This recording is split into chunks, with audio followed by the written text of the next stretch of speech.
నిన్న ప్రశాంత్ కిషోర్ ఆంధ్రప్రదేశ్‌లో ఏ ప్రభుత్వం వస్తుందని చెప్పి జ్యోతిష్కం చెప్పాడు. ప్రశాంత్ కిషోర్‌కి ప్రస్తుతం ఏ రాష్ట్రంలోనూ కూడా ఎవరు కూడా అతన్ని ఏ రాజకీయ పార్టీ వ్యూహకర్తగా పెట్టుకోలా. అతనికి ఉన్నటువంటి ఐపాక్‌లోంచి కూడా అతన్ని తరిమేశారు. ఐపాక్ టీము వైఎస్ఆర్ కాంగ్రెస్ పార్టీకి ఇప్పుడు కూడా పనిచేస్తుంది ఋషి ఆధ్వర్యంలో. లగడపాటి రాజగోపాల్ లాగా ఇతను కూడా జ్యోతిష్కం చెప్పడం మొదలెట్టాడు. ఇతనికి వృత్తి ఏదన్నా ఒక రాజకీయ పార్టీని గెలిపించాలంటే డబ్బు తీసుకుని ఆ పార్టీ కోసం పనిచేస్తాడు వ్యూహకర్త. ఇతను తీసేసిన తహసీల్దారు ఐపాక్లోంచి తరిమేస్తే అతనికి ఎటువంటి టీము లేకుండా బీహార్లో ఒక రాజకీయ పార్టీ పెట్టి పాదయాత్ర చేసి డిజాస్టర్ అయిపోయి డిస్పోజల్ అయిపోయాడు. ఎవడో కూడా పెట్టుకునేటువంటి పరిస్థితి లేదు. చంద్రబాబు లాంటి పనికిరాని వ్యక్తుల దగ్గర ప్యాకేజ్ తీసుకుని డబ్బులు తీసుకుని అతను జ్యోతిష్కం చెబుతున్నాడు. అంటే పీకే చెప్తే ఈ రాష్ట్ర ప్రజలను ఒక 2-3% ఓటు మారుతుందేమోనని చెప్పి చంద్రబాబు నాయుడు ఆశ. కేసీఆర్ మళ్ళీ అధికారంలోకి వస్తాడు. ప్రతిపక్ష పార్టీలకు సరైనటువంటి నాయకుడు లేడు కాబట్టి కేసీఆరే మళ్ళీ అధికారంలోకి వస్తాడని చెప్పి ఇదే పీకే తెలంగాణ ఎన్నికల ముందు చెప్పాడు. రాజస్థాన్లో కాంగ్రెస్ పార్టీ డంపింగ్ మెజార్టీతో వస్తుంది, అక్కడ బీజేపీ ఎట్టి పరిస్థితిలో రాదని చెప్పి జాతకం చెప్పాడు. ఛత్తీస్గఢ్లో కాంగ్రెస్ ప్రభుత్వం మళ్ళీ ఏర్పడుతుంది, బీజేపీకి 1% కూడా అవకాశం లేదని చెప్పి జాతకం చెప్పాడు.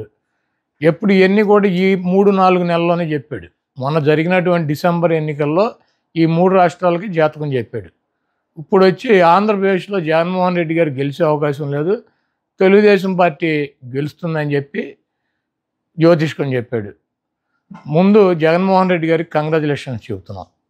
ఎందుకంటే ఇటువంటి పనికిరాని తీసేసిన తహసీల్దారులు లగడపాటి రాజగోపాల్ గారు, ఈ పీకే, ఇటువంటి వాళ్ళు డబ్బులు తీసుకుని సర్వేలు చేయకుండా ఎక్కడా కూడా పని చేయకుండా నోటికి వచ్చినట్టు పిచ్చివాగుడు వాగి ప్రజల్ని ఏమన్నా 2%, 1% నోటలుగా ఆలోచించేవాడు ఓటు ఏమన్నా చంద్రబాబుకి వేయించాలని చెప్పి విశ్వ ప్రయత్నాలు చేస్తున్నారు.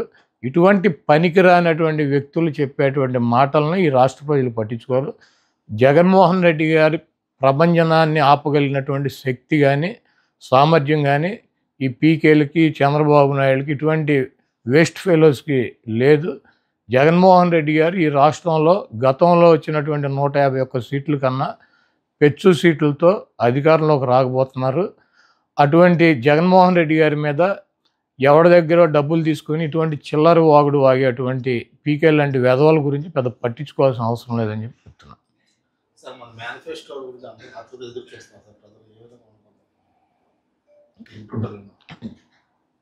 మా రాజకీయ పార్టీకి మాకు వ్యూహం ఉంటుంది. సిద్ధం అని చెప్పి సభలు పెట్టి ఈ రాష్ట్రంలో ఉన్నటువంటి 175 నియోజకవర్గాల్లో ఉన్నటువంటి కార్యకర్తలను కానీ వైఎస్ఆర్ సానుభూతి పరులను కానీ మా పార్టీ అధికారంలోకి రావాలని చెప్పి నిరంతరం పనిచేసేటువంటి నాయకుల్ని, కార్యకర్తలని, సానుభూతి పరులని ఒక చోటకి చేర్చి జగన్మోహన్ రెడ్డి గారు ఎన్నికలకి సిద్ధం అని చెప్పి సిద్ధం సభలు నిర్వహిస్తున్నారు. భీమిలిలో మా సభ అయింది, దెందులూరులో మా సభ అయింది, రాప్తాడులో మా సభ కంప్లీట్ చేసాం. ఇప్పుడు ఒంగోలు జిల్లాలో 4వ సభ పెడుతున్నాం, అది 10వ తారీఖున అని చెప్పి అనౌన్స్ చేశారు. మా పార్టీకి ఒక వ్యూహం ఉంటుంది. మొత్తం అందరినీ కూడా 175 నియోజకవర్గాల్లో గెలిపే లక్ష్యంగా